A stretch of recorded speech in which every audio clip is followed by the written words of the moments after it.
couple of things about the music business that I would warn you about. I would tell you the first thing about the music business is that there's no money in it. And so you can't get into the music business you shouldn't get into the music business as a musical artist, as a musician, to get wealthy, because it doesn't happen. You have a better shot of winning the lottery as having a hit record. It's one thing to have a hit record even. You might have a hit record, but, then it's difficult to actually get paid. This is true. And so it's not that you're not talented or that you won't have a record all over the radio, and that people won't want to have your music or dance to your music. But every time you guys download a download, without paying for it, every time that a record is played on the radio, the artist, do you guys know that the person singing don't get paid when it's played on the radio? Do you know that the person, the songwriter gets paid, but not the person singing the song? In other words, I give an example, like say a Whitney Houston, she doesn't write songs, but when she sings a song and it was all over the radio, the songwriters and publishers got paid for that, but the artist doesn't get paid for that. And so unless you're the songwriter, the producer, the own the work, all this kind of stuff here, and then take care of the business side of it to make sure that when it does generate some funds, it comes to you. And that's almost impossible to do, because if you're not with a major label, you won't be on the radio. So it's like a catch-22 there. So don't get into the music business for wealth, because it's very rare that'll happen. But get into the music business because you love music. As far as musicians go, get into it because you love music. On the business side of it, I would say anybody who's pursuing it as a business, it is exactly that. It's a business. You have to be on time. You have to be knowledgeable, and you have to at the end of the year, you got to keep your bookkeeping straight, pay your taxes, do all those things that businesses do. Report your income. Always report your income to the IRS.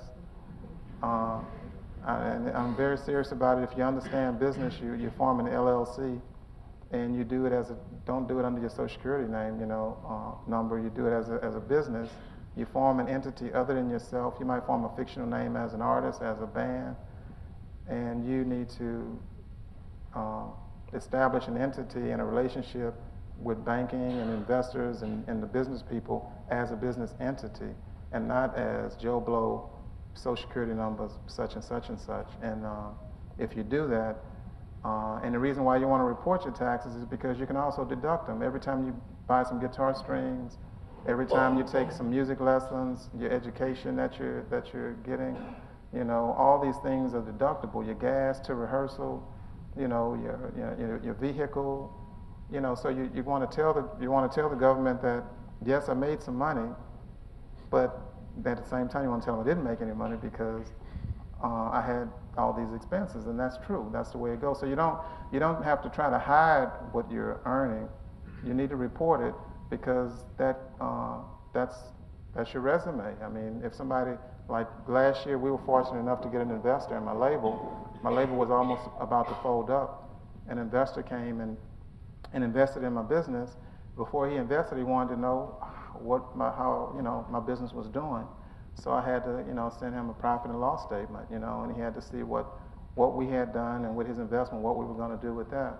So it's a business, and if I didn't have a good record keeping and things like that, then I never would have gotten to the point where I could get other people involved and get investors, and I never would get major distribution from a label if I didn't take care of business, because everything has to be accounted for. And unfortunately, that's the cold hard truth. And anybody who gets started in the business, I'll just say this: a guy told me some years ago, the best advice I think I've ever gotten was a guy that said, it's not the money you make in the business, it's what you do with the money that you make. Because we got lots of New Orleans artists, from Mystical and other people, that have made a lot of money in the business, and then they don't have anything to show for it, or they're in prison, or this, that, and other thing.